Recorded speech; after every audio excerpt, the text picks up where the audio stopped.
हाफिज सलमान साहब की तस्वीर आप तक आई होगी।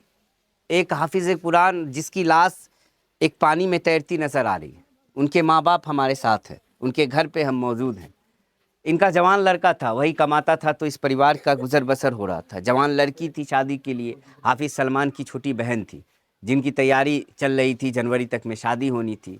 और इनके पास ना तो रहने के लिए घर है, ना दो वक्त की रोटी है खाने की। एक अल्लाह की ज़ात पर भरोसा है, बाकी इंसान इंसान के काम आता है। मदद करने वाली ज़ात सिर्फ अल्लाह की है। आप लोगों से गुजारिश है कि इंसानियत के नाते अगर दिलों में इंसानियत है और एक हाफिज़ कुरान के माँ बाप की मदद करनी है, बेचारे इस दुनिया में तो रहे नहीं, उनके माँ बाप की अगर मदद करनी है तो वीडियो को शेयर कीजिए, जितना हो सकता है मदद कीजिए। अब जवान बेटे को खोने का दर्द जो इनके पास होगा, जो यह फील कर रहे होंगे, महसूस कर रहे होंगे, वह हम लोग महसूस नहीं कर सकते। अल्लाह इन्हें शब्र जमील अता फ़रमाए। और आप लोगों से गुजारिश है कि आप लोग दुआए मग़फ़िरत फ़रमाएँ हाफिज़ सलमान साहब के लिए, और दुआ यह भी करें कि हमारे मुस्लिम भाइयों की अल्लाह हिफाजत फरमाए। क्या नाम हुआ आपका? मोहम्मद मुकीम। मुकीम साहब, आपने जवान लड़का खो दिया, जी। वही कमाने वाला था इस परिवार का? हाँ जी, वही कमाने वाला था। वो हाफिज़ कुरान था? हाँ, हाफिज कुरान था। कब उन्होंने हिफ्ज़ किया था? वो लॉकडाउन में हिफ्ज मुकम्मल हो गया था लॉकडाउन में। उसके बाद 2 साल जाकर पढ़ाया, वहाँ हैदराबाद में पढ़ाया। उसके बाद पढ़ाने के बाद वहीं से तिरपुर चला गया। वहाँ से अपना घर बैठा के बोला कि अब वहाँ से कमा कमा के शादी ब्याह कर लेंगे बहन का, और घर बनाएंगे तब अपना शादी करेंगे। कैसे हुआ हादसा, क्या हुआ, कुछ पता चला? ये पता नहीं हमको। हम तो यहाँ हम तो पंजाब में थे, हम मज़दूर कर रहे थे। हमको कोई पता नहीं मिला हमको। हम तो मोबाइल पे देखे हैं, तब जाकर हम वहाँ से घर को रवाना हुए हम। उनकी जो बॉडी आई थी, नहलाने के समय कुछ चोट वोट के निशान भी मिले? हम तो नहीं देख पाए, इसलिए कि इतना लोग था कि वो मुँह चेहरा उसका चेहरा देख नहीं पाया थे। इसलिए चेहरा तो उसका ये हो गया था, साफ ख़त्म हो गया था। जब पहचान नहीं आ रहा कि सलमान है ये, ऐसा चेहरा उसका हो गया था। इसीलिए सब किसी तरह से कोई नाल या बदबू कुछ आ रहा था उससे लगा से। जल्दी जल्दी करके उसको ले जाकर दफना दिए। आपके घर की क्या मजबूरी, क्या दिक्कत है? घर की मजबूरी कुछ तो नहीं है, वही है कि लड़की की शादी के लिए दिक्कत था। यही दिक्कत है। पैसे हो जाता है, लड़की का शादी कर लेंगे, उसके बाद फिर तब देखा जाएगा। इंसाफ की क्या मांग करते हैं? बेटे की जान चली गई, जिसने मारा है उसके लिए क्या मांग करते हैं? उसके लिए क्या मांग करेंगे? हमको उतना पास में यही नहीं, वहाँ पहुँचेंगे, तिरपुर पहुँचेंगे, वहाँ जाके ये करेंगे। उतने पढ़े लिखे नहीं, उतना पैसे है नहीं, वहाँ जा सकते हैं हम। कोई चीज़ यही नहीं हमको पास, जाने का उतना यही नहीं हमको।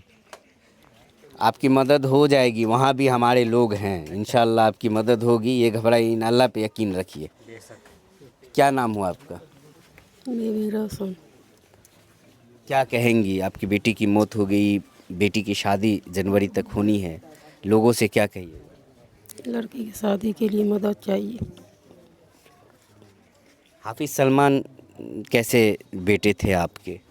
बेटा बहुत अच्छा था, बहुत अच्छा। उसके पास सलूकत था, किसी से भर मुआए तक नहीं बोला, निगाह उठा के किसी के नहीं देखा गलत सलत। बहुत अच्छा लड़का था। आपको कैसे पता चला कि उसकी उनकी मौत हो गई? वहाँ से फ़ोन आया था, एक भाई था फुफेरा, वही कॉल किया कि सलमान नहीं मिल रहा है। तब मालूम हुआ, उसके बाद जो उसका लाश का खबर आ गया। अब तो मैं देख रहा हूँ घर भी सही से रहने लायक नहीं है। कितने बच्चे हैं आप? 4, 2 लड़का 2 लड़की। सबसे बड़ा सलमान ही था? ये वही कमाने वाला है। वही कमा कर भेजता था। तो आप भी सुने बीमार हैं? ये पूर्णिया से इलाज चल रहा है। माँ बाप है और ये दर्द ज़िंदगी भर नहीं जाएगा। आप लोगों से गुजारिश है कि अल्लाह के वास्ते इस परिवार की मदद कर दीजिए। हाफिज़ सलमान साहब तो अब इस दुनिया में रहे नहीं, अल्लाह उनकी मग़फ़िरत फ़रमाए, जन्नत में आला से आला दर्जा नसीब अता फ़रमाए, और इन माँ बाप को सब्र जमील अता फ़रमाए। ये हम उनके घर में हैं। हालांकि अभी जब हम आए हैं यहाँ पर, आप लोग भीड़ भी देख रहे होंगे, लेकिन सबसे बड़ी बात है कि उनको कैसे इंसाफ मिले। हम लोग तो वहाँ पहुँच भी जाएंगे तो वहाँ के लोग जो हमारी भाषा नहीं समझ सकते, लेकिन सोशल मीडिया का जो पावर है, जो सरकार तक हमारी बात पहुँचाई जा सकती है, उसका एक सबसे बड़ा पावर सोशल मीडिया का है।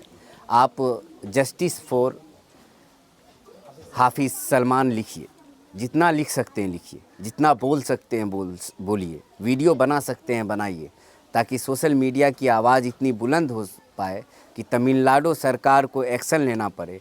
और आखिर हाफिज़ सलमान साहब को किसने मारा, क्यों मारा, क्या कारण था मारने का, क्या वजह थी, कौन कौन से दरिंदे शामिल है इसमें, उसका पूरा खुलासा हो पाए। क्योंकि इन माँ बाप को भी नहीं पता कि आखिर उनकी बेटी को, एक हाफिज़ को किसने मारा, क्यों मारा, किस लिए मारा। एक बहन जो अपनी शादी के लिए इंतज़ार कर रही थी कि उनका बड़ा भाई कमा कर आएगा, पैसे लेकर आएगा तो शादी होगा, धूमधाम से होगा। लेकिन अब मुझे यकीन नहीं हो रहा है कि इनके यहाँ शादी धूमधाम से हो सकती है, क्योंकि इकलौता सहारा जो कमाने वाला था वही इस दुनिया में नहीं रहा। अल्लाह के वास्ते जितना हो सकता है मदद कीजिए, वीडियो को शेयर कीजिए। हाफिज़ सलमान साहब का ज़िम्मेदार कहीं ना कहीं हम लोग भी हैं, क्योंकि आज हमारे समाज में, मोहल्ले में इतने सारे मस्जिद हो गए, इतने सारे मस्जिद बन गए, लेकिन एक इमाम की कीमत हम लोग नहीं अदा कर रहे हैं।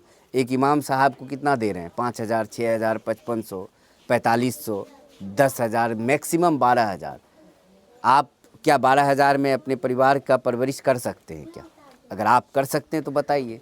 लेकिन समाज में लोग इस बात को लेकर ना तो मीटिंग करेंगे, ना मशवरा करेंगे, ना उनके कमाई बढ़ाने पर ध्यान देंगे। आज अगर हाफिज़ सलमान साहब को सही रकम मिलता, एक हाफिज़ को दूसरे के बेगारी करने की ज़रूरत नहीं पड़ती। जिनके दिलों में कुरान है वह दूसरे के फैक्ट्री में जाकर नौकरी नहीं करते और ना ये नौबत आती। अल्लाह के वास्ते जितना हो सकता है इस परिवार की मदद कीजिए, वीडियो को शेयर कीजिए।